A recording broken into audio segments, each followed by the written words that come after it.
2,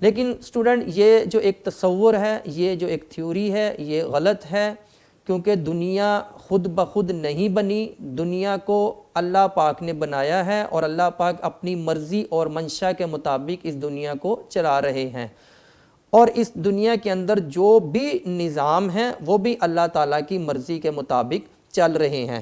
تو اس سوال کے اندر بھی ہم نے یہی پڑھنا ہے کہ کائنات کے اندر اللہ پاک موجود ہیں، اور کائنات کے اندر جو بھی نظام یا کائنات کے اندر جو کچھ بھی ہو رہا ہے وہ اللہ تعالیٰ کی مرضی کے مطابق ہو رہا ہے، اور جب اس کائنات کو بنانے والی اللہ کی ذات ہے تو اللہ کی ذات اس کائنات کے اندر موجود بھی ہے۔ تو بیٹا اگر آپ کو یہ سوال آئے گا کہ وجود باری تعالیٰ پر نوٹ لکھیں، تو سب سے پہلے نمبر 1 آپ وجود باری تعالیٰ کا مفہوم لکھیں گے کہ وجود باری تعالیٰ کا مفہوم یہ ہے کہ کائنات کے اندر جو بھی نظام یا کائنات کے اندر جو کچھ بھی ہو رہا ہے وہ اللہ کی مرضی کے مطابق ہو رہا ہے، اور اس کائنات کے اندر اللہ پاک موجود بھی ہیں۔ تو یہ آپ اس کا مفہوم لکھیں گے کہ کائنات کے اندر سب کچھ اللہ کی مرضی کے مطابق چل رہا ہے، اور اس کائنات کو بنانے والی اللہ پاک کی ذات ہے، تو جو ذات اس کائنات کو بنانے والی ہے وہ ذات اس کائنات کے اندر موجود بھی ہے۔ تو یہ بیٹا جی آپ اس کا لکھیں گے مفہوم۔ اس کے بعد ہم اس چیز کو اور واضح کر دیتے ہیں کہ ہم جب کائنات کا مطالعہ کرتے ہیں، مثال کے طور پر جب آپ کسی مکان کو دیکھتے ہیں تو آپ کی توجہ، آپ کی سوچ اس کے بنانے والے کی طرف جاتی ہے، اور جب آپ کسی گھڑی کو دیکھتے ہیں تو آپ اس کی خوبصورتی، آپ بناوٹ کو دیکھ کر آپ کی سوچ اس کے بنانے والے کی طرف جاتی ہے۔ تو جب ہم چھوٹی سے چھوٹی چیز کو دیکھتے ہیں کہ یہ خود نہیں بنتی، کوئی نہ کوئی اس کو بنانے والا موجود ہے، تو اتنی بڑی کائنات بھی خود بخود نہیں بنی، بلکہ اس کا بھی کوئی نہ کوئی بنانے والا موجود ہے، اور وہ ہے اللہ پاک کی ذات۔ تو جس ذات نے اس کائنات کو بنایا ہے وہ ذات اس کائنات کے اندر موجود بھی ہے۔ تو یہی بیٹا جی ہم ثابت کر رہے ہیں کہ کائنات کے اندر اللہ پاک موجود ہیں۔ تو ہم نے مثال کے ذریعے بھی ثابت کر دیا ہے کہ کائنات کی چھوٹی سے چھوٹی چیز خود بخود نہیں بنی، تو اتنی بڑی کائنات بھی خود بخود نہیں بنی، بلکہ اس کو بھی ایک ذات نے بنایا ہے، اور وہ ہے اللہ پاک کی۔ تو جو ذات نے کائنات کو بنایا ہے وہ ذات اس کائنات کے اندر موجود بھی ہے۔ تو یہ بیٹا جی آپ نے نمبر 2 پر یہ لکھنا ہے۔ اس کے بعد وجود باری تعالیٰ پر دلائل ہیں، یہ تو آپ نے ثابت کر دیا کہ کائنات کے اندر اللہ پاک موجود ہیں۔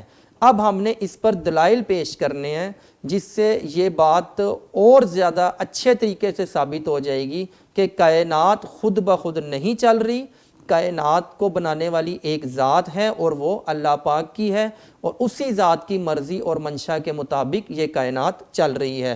تو آپ بیٹا پھر ہیڈنگ دیں گے وجود باری تعالیٰ پر دلائل۔ تو نمبر 1 ہے کائنات سے۔ سب سے پہلے ہم نے اللہ تعالیٰ کے وجود کو ثابت کرنے کے لیے جو دلائل پیش کرنے ہیں وہ کائنات سے پیش کرنے ہیں۔ کائنات میں آپ مختلف چیزوں پر غور کریں گے۔ آپ کائنات کے نظام، سورج اور چاند، دن اور رات، آپ کائنات کے اندر موجود جو چیزیں ہیں اور کائنات کے اندر درخت، زمین، آسمان، جو کچھ بھی موجود ہے، ہم ان پر غور کریں گے۔ غور و فکر کرنے کے بعد اس بات کو ثابت کر دیں گے کہ یہ سب کچھ خود بخود نہیں بنا، بلکہ اس کو ایک ذات نے بنایا ہے، وہ اللہ پاک کی ہے۔ تو سب سے پہلے بیٹا جی ہم پڑھیں گے کائنات سے۔ اس کے بعد نمبر 2 ہے فطرت سے۔ فطرت ہماری نیچر، ہماری عادت، یعنی ہمارے اندر اللہ پاک نے فطرتاً یہ چیز اللہ پاک نے ہمارے اندر رکھ دی ہے کہ کائنات میں ایک رب موجود ہیں اور وہ ہیں اللہ پاک کے۔ تو ہم اپنی فطرت سے ثابت کریں گے کہ بالفرض ایک شخص یہ کہتا ہے کہ میں ایک کمرے کے اندر ہی رہا ہوں، میں نے کائنات کو غور نہیں کیا، میں نے کائنات کے نظام کو نہیں دیکھا، تو ہم اس کو کہیں گے کہ چلیں آپ کائنات کو چھوڑ دیں، آپ اپنی فطرت پر غور کریں، اپنی نیچر پر غور کریں، تو آپ اسی نتیجے پر پہنچیں گے۔ یہ فطرت، یہ عادت ہمارے اندر کس نے رکھی ہے؟ اللہ پاک نے۔ تو اس کے بعد نمبر 3 ہم پڑھیں گے عقل سے، کہ اگر عقل سے غور و فکر کیا جائے، اگر سوچا جائے کہ کائنات میں کتنے رب ہیں اور کون سا ہے، تو ہم اسی نتیجے پر پہنچیں گے کہ کائنات میں ایک ہی رب ہیں اور وہ اللہ تعالیٰ کی ذات ہے۔ تو ان تین طرح سے ہم اللہ تعالیٰ کے وجود کو کیا کریں گے؟ ثابت کریں گے۔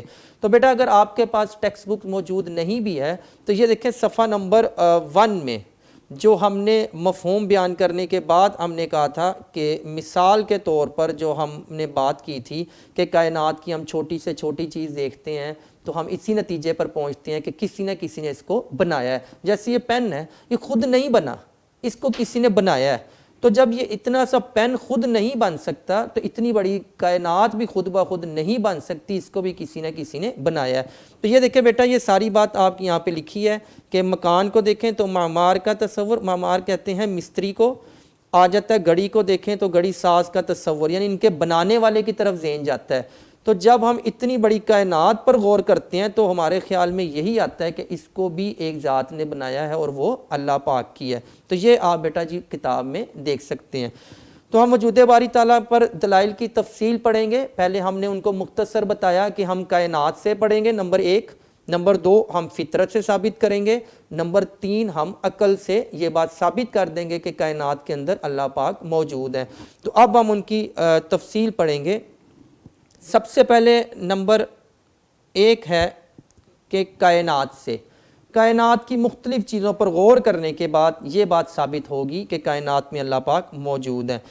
نمبر 1 ہے تخلیق کائنات، نمبر 1 ہے تخلیق کائنات، کہ کائنات کی تخلیق، کائنات کی پیدائش پر غور کریں کہ جب ہم کائنات کو پڑھتے ہیں، جب ہم کائنات پہ ریسرچ کرتے ہیں یا ہم مطالعہ کرتے ہیں تو ہم یہ دیکھتے ہیں کہ اتنی بڑی کائنات کہ جس کے اندر زمین اور پھر اس کے بعد 7 آسمان، وہ بھی بغیر ستونوں کے کھڑے ہیں، یہ کوئی انسان نہیں بنا سکتا، یہ انسان کے بس کی بات نہیں ہے، بلکہ یہ کائنات انسان سے بڑھ کر کوئی ذات ہے جو اس کائنات کو بنا سکتی ہے، اور وہ اللہ پاک کی ذات ہے۔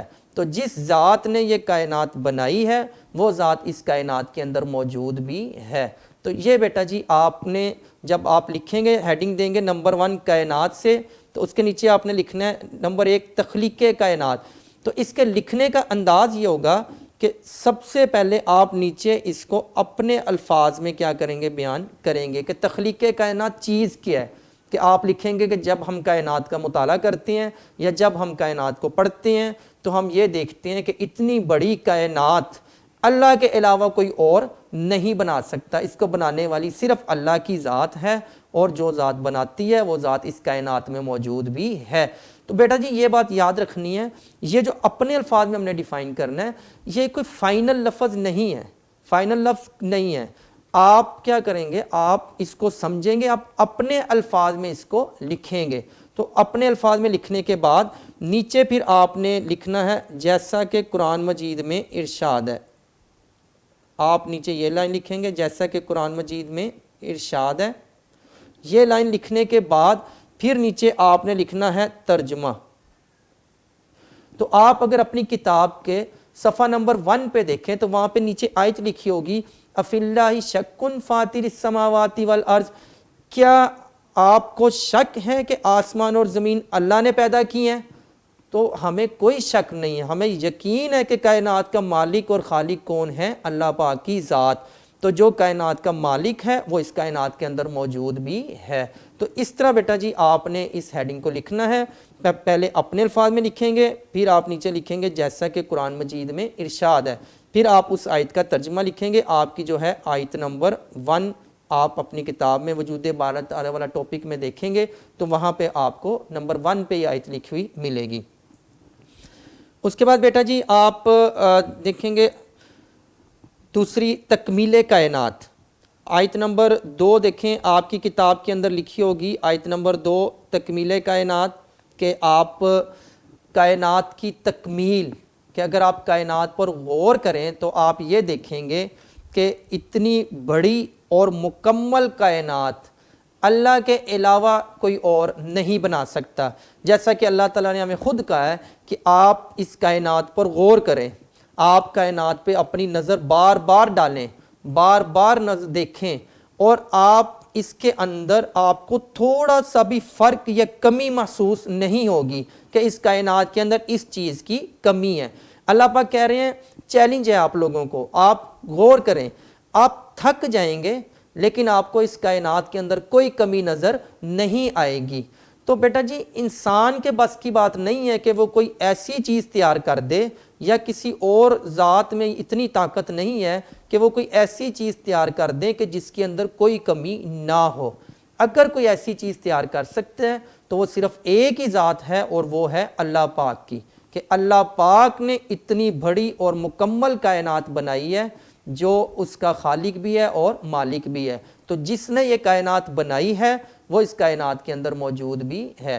تو یہ بیٹا جی آپ ہے تکمیل کائنات۔ آپ اس میں یہ لکھیں گے کہ جب ہم کائنات کو مطالعہ کرتے ہیں، جب ہم کائنات کو پڑھتے ہیں، ہم یہ دیکھتے ہیں کہ اتنی بڑی اور مکمل کائنات، آپ نے یہ لفظ لازمی لکھنا ہے کہ بڑی اور مکمل کائنات، اللہ کے علاوہ کوئی اور نہیں بنا سکتا۔ تو جس ذات نے یہ کائنات بنائی ہے وہ ذات اس کائنات میں موجود بھی ہے۔ تو اس کے بھی لکھنے کا انداز بالکل ایسا ہی ہوگا جیسے آپ نے تخلیق کائنات کو لکھا تھا، کہ پہلے آپ اپنے الفاظ میں لکھیں گے، پھر آپ نیچے لکھیں گے جیسا کہ قرآن مجید میں ارشاد ہے۔ تو اگر آپ اپنی کتاب میں دیکھیں وہاں پر آیت لکھی ہوگی الذی خلق سبع سماوات طباقا، اللہ پاک کہہ رہے ہیں یہ میں نے آسمان بنائے ہیں 7 تہبت ہے۔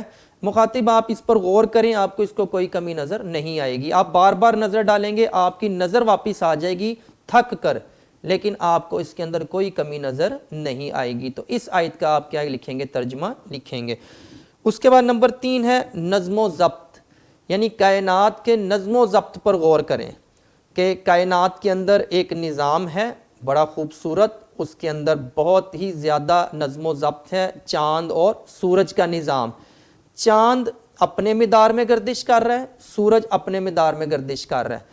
چاند سورج کے وقت میں نہیں آتا، سورج چاند کے وقت میں نہیں آتا۔ جیسا نظام اور جیسا نظم و ضبط بنایا ہے اللہ نے، اسی نظم و ضبط کے ساتھ ہمیشہ سے یہ نظام چلتا آ رہا ہے، اس نظام کے اندر کوئی تبدیلی نہیں آئی۔ جبکہ ایسا نظام جو انسان کا بنایا ہوا ہو، یا انسان اللہ کے علاوہ کسی اور نے بنایا ہو، تو وہ نظام کے اندر یا تو نظام ہی ختم ہو جائے گا یا اس میں نظم و ضبط نہیں رہتا، مطلب مستقل طور پر نظم و ضبط رہنا مشکل ہے۔ لیکن ایک یہ سورج اور چاند کا نظام ہے جو مستقل چلتا آ رہا ہے اور نظم و ضبط کے ساتھ چلتا آ رہا ہے، ایسا نظام اللہ کے علاوہ کوئی اور نہیں بنا سکتا۔ تو جس نے یہ نظام بنایا ہے وہ اس کائنات کے اندر موجود بھی ہے۔ تو بیٹا جی یہ بھی آپ بالکل اسی طرح ہیڈنگز لکھیں گے جیسے آپ نے اوپر والی لکھی ہے۔ آگے کائنات سے جتنی بھی ہم ہیڈنگز پڑھیں گے سب کے لکھنے کا سٹائل ایک ہی ہوگا، آپ ایک ہی انداز سے ساری لکھیں گے کہ سب سے پہلے آپ اپنے الفاظ میں لکھیں گے اس کو، پھر اس کے بعد آپ نیچے قرآنی آیت کا ترجمہ لکھیں گے۔ تو اس کے نیچے بھی آپ بیٹا آپ آیت دیکھیں تو آپ کی بک میں لکھی ہوگی لَلشَّمْسُ يَنبَغِي لَهَا أَن تُدْرِكَ الْقَمَرَ، کہ سورج کے لیے مناسب نہیں ہے کہ وہ چاند کو جا کے پکڑ لے، اور چاند کے لیے مناسب نہیں ہے کہ وہ سورج کو جا کے پکڑ لے، یعنی چاند سورج کے وقت میں آ جائے، سورج چاند کے وقت میں آ جائے، ایسا نہیں ہے، ہر ایک اپنے مدار کے اندر گردش کر رہے ہیں۔ اس کے بعد نمبر 4 ہے اندازہ کائنات، کہ کائنات کا اندازہ، کہ اتنی بڑی کائنات، پھر اس کے اندر پانی کی مقدار کتنی ہونی چاہیے، پھر اس کے اندر پہاڑوں کی مقدار کتنی ہونی چاہیے، اس کے اندر سورج کب آنا چاہیے، چاند کا وقت کیا ہونا چاہیے، آسمان کتنے ہونے چاہیے، زمین کتنے ہونی چاہیے، اس ساری چیزوں کا اندازہ انسان کے بس کی بات نہیں ہے۔ آپ دیکھیں نا بیٹا ہمارے گھر میں اگر مہمان آ جائیں تو ہم یہ کہیں کہ آپ 10 بندوں کا کھانا تیار کریں، اور ایسے تیار کریں کہ نہ زیادہ ہو نہ کم، تو ہم 10 بندوں کا کھانے کا اندازہ نہیں لگا سکتے کہ اتنا بنا لیں کہ بالکل ان کو ایسے پورا ہو جائے کہ نہ کوئی چیز کم ہو اور نہ کوئی چیز زیادہ ہو۔ تو جب ہم 10 بندوں کا اندازہ نہیں لگا سکتے تو اتنی بڑی کائنات کا اندازہ بھی کسی انسان نے نہیں لگایا، بلکہ اس سے بڑھ کے کوئی ذات ہے اور وہ ہے اللہ پاک کی۔ تو اللہ پاک نے اس کائنات کے اندر جو چیز بھی رکھی ہے وہ ایک اندازے کے ساتھ رکھی ہے، اور ایسا اندازہ اتنی بڑی کائنات کا صرف اللہ پاک کی ذات ہی لگا سکتی ہے۔ تو جس نے اندازے کے ساتھ یہ چیزیں رکھی ہیں وہ اس کائنات کے اندر موجود بھی ہے۔ تو آپ کی بک میں دیکھیں آپ آیت لکھی ہوگی کہ اِنَّا كُلَّ شَيْءٍ خَلَقْنَاهُ بِقَدَرٍ کہ ہم نے ہر چیز کو ایک اندازے کے ساتھ پیدا کیا ہے، نہ زیادہ ہے نہ کم، اور ایسا اندازہ صرف اللہ پاک کی ذات لگا سکتی ہے۔ اس کے بعد بیٹا نمبر 5 ہے نظام کائنات۔ نظام کائنات آپ دن اور رات کا نظام ہے، آپ اس کو دیکھیں، سورج اور چاند کا نظام ہے، بڑا خوبصورت نظام ہے، دن کا ختم ہونا اور رات کا آ جانا، رات کا ختم ہو جانا دن کا آ جانا، ان کی تبدیلی کے وقت جو ایک خوبصورتی ہے، جو ایک نظام ہے، وہ صرف اللہ پاک کی ذات بنا سکتی ہے، کیونکہ کسی بھی چیز میں جب تبدیلی ہو وہ اتنی خوبصورت نہیں لگتی۔ جیسا کہ اگر ہم اپنے ہی کوئی دفاتر کی بات کریں تو جب شفٹ چینج ہوتی ہے تو اس وقت کوئی ایسا منظر نہیں ہوتا کہ جو بڑا خوبصورت اور دیکھنے والا ہو، لیکن آپ دیکھیں جب اللہ کا نظام تبدیل ہو رہا ہے، دن ختم ہو رہا ہے، رات آ رہی ہے، تو ایسے خوبصورتی کے ساتھ ختم ہوتا ہے جس سے ہم یہ اندازہ لگا سکتے ہیں کہ یہ نظام صرف ایک ہی ذات نے بنایا ہوگا اور وہ ہے اللہ پاک کی۔ تو جس نے یہ نظام اور جس نے یہ نظم و ضبط بنایا ہے وہ صرف بنایا ہے اور اس کائنات کے اندر موجود بھی ہے۔ تو یہ بیٹا نظام کائنات آپ کی کتاب میں آیت لکھی ہوگی اِنَّ فِي خَلْقِ السَّمَاوَاتِ وَالْأَرْضِ کہ اگر آپ زمین اور آسمان کی پیدائش پر اور ان پر اگر آپ غور کریں تو اتنی بڑی پیدائش اور اتنی بڑی کائنات اللہ کے علاوہ کوئی اور نہیں بنا سکتا، تو اس میں عقل والوں کے لیے نشانی ہے۔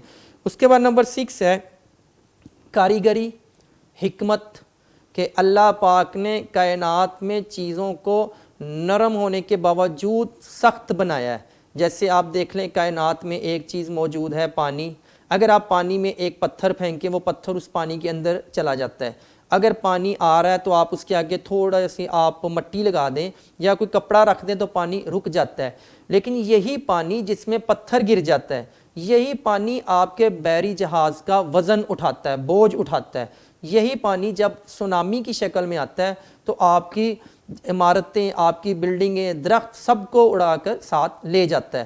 تو بیٹا جی اللہ پاک کی کاریگری ہے کہ اس نے ایک چیز کو انتہائی نرم ہونے کے باوجود مضبوط بنایا ہے، اور یہ کاریگری اللہ کے علاوہ کوئی اور نہیں کر سکتا۔ جیسا کہ قرآن مجید میں ارشاد ہے سن اللہ الذی اتقن کل شیء کہ اللہ کی کاریگری ہے کہ اس نے ہر چیز کو مضبوط بنایا ہے۔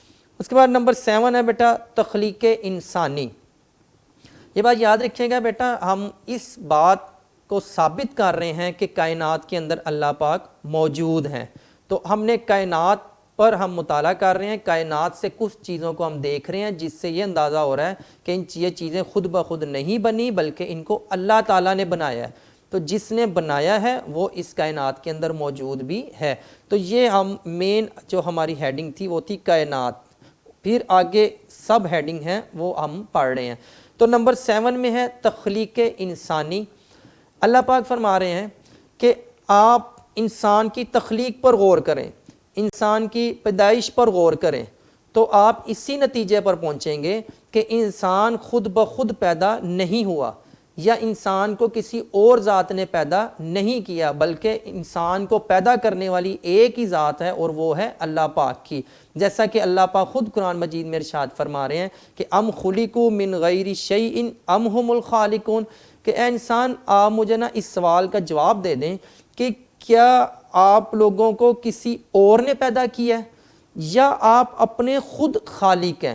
تو اس کا جواب یہی ہے کہ نہ ہمیں کسی اور نے پیدا کیا ہے نہ ہم خود خالق ہیں، بلکہ ہمارے خالق، ہمارے مالک صرف اللہ تعالیٰ کی ذات ہے، اور اسی ذات نے ہمیں پیدا کیا ہے اور وہی ذات ہماری خالق ہے۔ تو جس ذات نے ہمیں پیدا کیا ہے وہ ذات اس کائنات کے اندر موجود بھی ہے۔ تو یہ بیٹا جی ہم نے کائنات سے یہ بات ثابت کی ہے کہ کائنات کی مختلف چیزوں پر جب ہم غور کرتے ہیں تو ہم اسی نتیجے پر پہنچتے ہیں کہ کائنات کے اندر اللہ پاک موجود ہیں اور کائنات کو بنانے والی ذات اللہ پاک کی ہے، تو جس نے یہ سب کچھ بنایا ہے وہ اس کائنات کے اندر موجود بھی ہے۔ تو یہ آپ کے کائنات سے جو ہے تفصیل یہ مکمل ہوئی۔ تو اس کے بعد اگر آپ کے پاس ٹیکسٹ بک موجود ہے تو آپ صفحہ نمبر 2 پہ دیکھ لیں، اگر نہیں بھی ہے تو آپ کے سامنے یہ صفحہ میں نے لگایا ہے۔